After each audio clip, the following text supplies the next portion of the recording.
un remanso que eso por lo visto sí le dejaron, porque además es fundamental ese reencuentro con los personajes de su inicio, esa revisitación efectiva, eso sí le han dejado porque eso era fundamental. O sea, que el cazador de osos, que el calvo que ya se ha dejado crecer el pelo, y el final, que es una maravilla, que es la aparición otra vez del jefe indio, que al principio le dijo que es el final de la película. Eso sí, y otra vez la película se remansa, pero efectivamente hay una precipitación tremenda a partir de la primera matanza.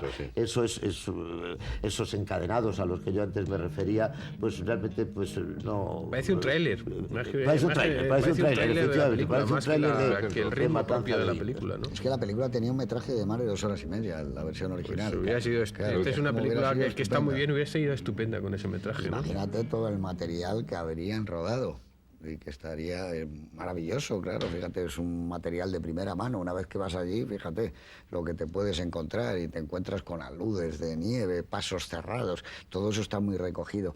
Incluso la película, la última parte, como tú dices, hasta la montaña deja tener la presencia que ha tenido durante todo el tiempo. Claro, es que es una película sobre un hombre y una montaña, lo habéis dicho, y cómo se va metiendo y fundiendo con la vida de la montaña y lleva su paso, porque es una película de aprendizaje iniciático en el que le suceden las cosas, y cuando ya ha aprendido todo, lo pierde todo, que es también otra idea de todo lo iniciático. Claro. Y las películas, lo bueno y las épicas en general es que se cierren circularmente, y que el héroe, cada vez más cansado, progresivamente más melancólico, vuelva a los sitios, los revise antes de desaparecer. Y eso, que como dice Fernando, está muy bien en la parte final de la película, pero ahí hay un trozo, todo el camino de la venganza, por utilizar el camino de la película el camino de la venganza es el que no está absolutamente matizado, no tiene la complejidad, ni el misterio, ni el secreto, ni el reposo, ni el ritmo que tiene el resto de la película, ¿no? Y eso se acusa, pero insisto, dentro de una película que resulta hermosísima y que cuando la veías en los años 70 te reconciliaba con un tipo de cine en el que nos habíamos criado y que estaba desaparecido. Y de la que se ha hablado ya, como decía Eduardo, todo lo de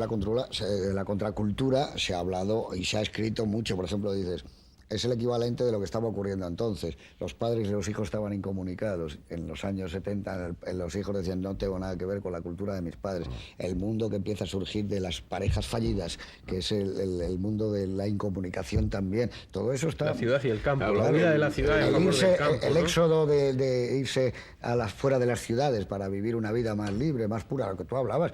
Ese mundo iniciático y espiritual que nace, bueno, en Castañeda y que está mucho antes. Y con que las enseñanzas el cazador, de Don Juan. el que se afeita al principio de la cabeza, Dengue, ¿no? Se llama, me parece. Ese es el que tenía que haber hecho tú. Para mí es el que pone en palabras, es el que suelta el discurso épico, el que pronuncia con palabras el discurso Whitman, ¿no? Porque es el que dice, Jeremías, tal, déjate guiar por el viento sin perder de vista el horizonte. En la montaña no hay manicomios para los locos, en la montaña no hay iglesias, la naturaleza es la iglesia. No sé qué, todo ese discurso lo está soltando el loco este, pero que además cuenta también perfectamente y define el gran templo, el gran templo geológico que es colosal de América, que son las montañas rocosas. Él se va de casa, pues le cuenta al principio de las amigas, yo me fui de casa, dejé a mis padres, no entendían muy bien por qué me venía aquí, yo le dije a mi madre, las montañas rocosas son la médula del mundo.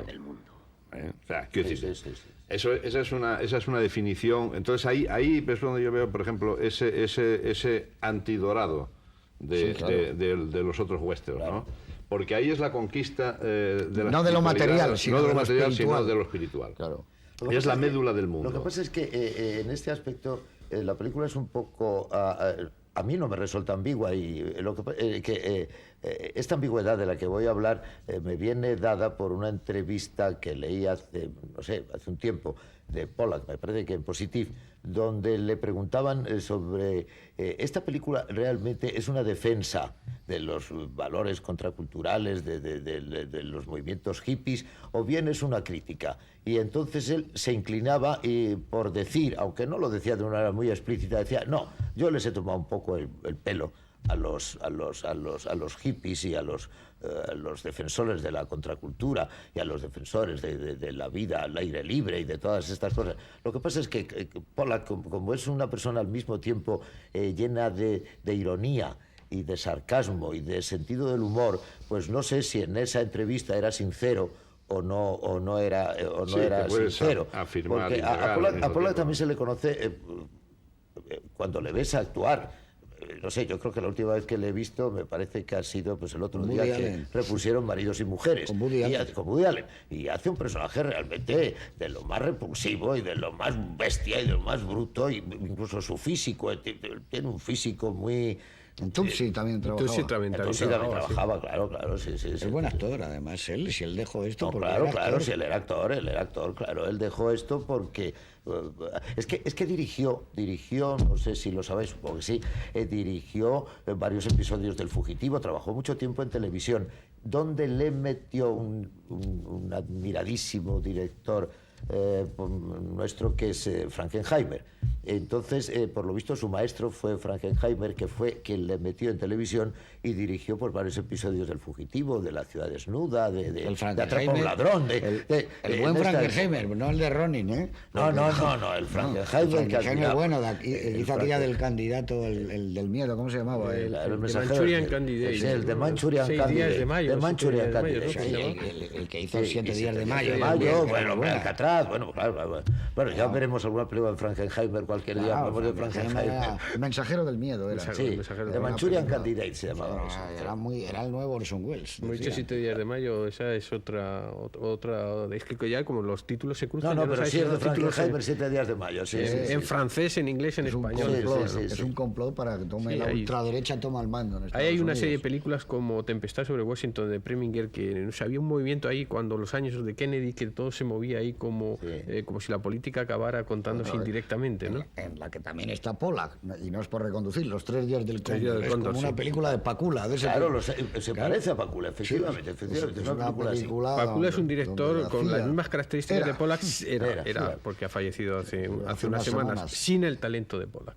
Yo creo que, con mil respetos para Pakula, para la obra de Pakula, prácticamente no te acuerdas de ninguna imagen de ninguna de sus películas, ¿no? Bueno, había un western moderno que me gusta llorando mucho. en Clute. Sí, y a mí me gusta Llega un jinete salvaje y libre, que es una película muy Pollack, también dicho sea paso, ¿no? Un western moderno que podía ser como el jinete eléctrico, ¿no? El jinete eléctrico, ¿no? Claro, y que se relaciona con el hombre que susurraba con los caballos. Es la desaparición del oeste, las montañas rocosas como último reducto de la frontera de la vida pionera. Los planos finales, Eduardo, de los planos finales del hombre que susurraba a los caballos es Pollack. Eso es el jinete eléctrico y ese es Jeremiah Johnson. Sí, pero absolutamente, ¿no? Y todos esos planos geniales. ¿Cuál es tu momento favorito?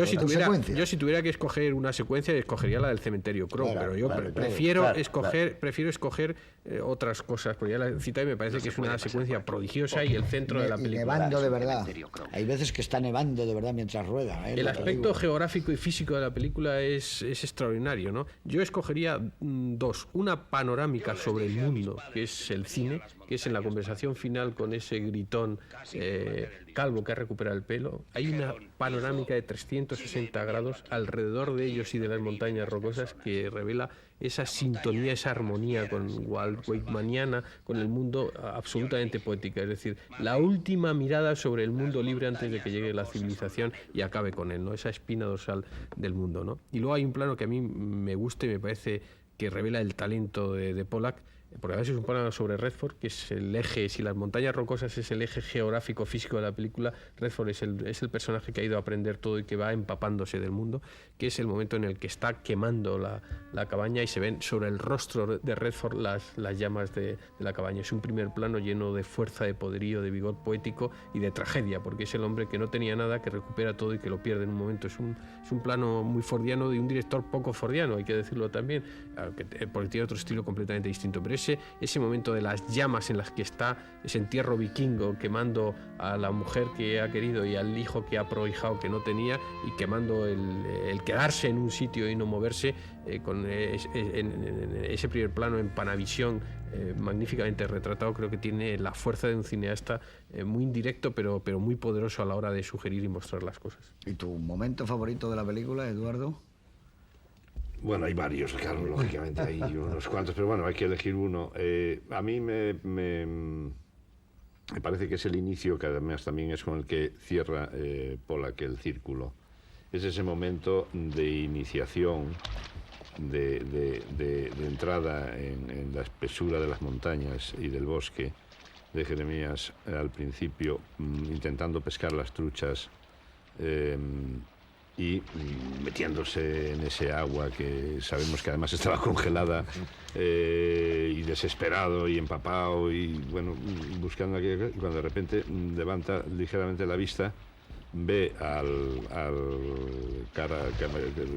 jefe de los Skrulls a caballo, de donde cuelgan un montón de truchas, y el ático mirándole, una mirada que le echa muy leve, muy breve a su viejo rifle, que lo tiene fuera del alcance de su mano, y ese cruce de miradas que se quedan quietos hasta que el indio, el jefe de los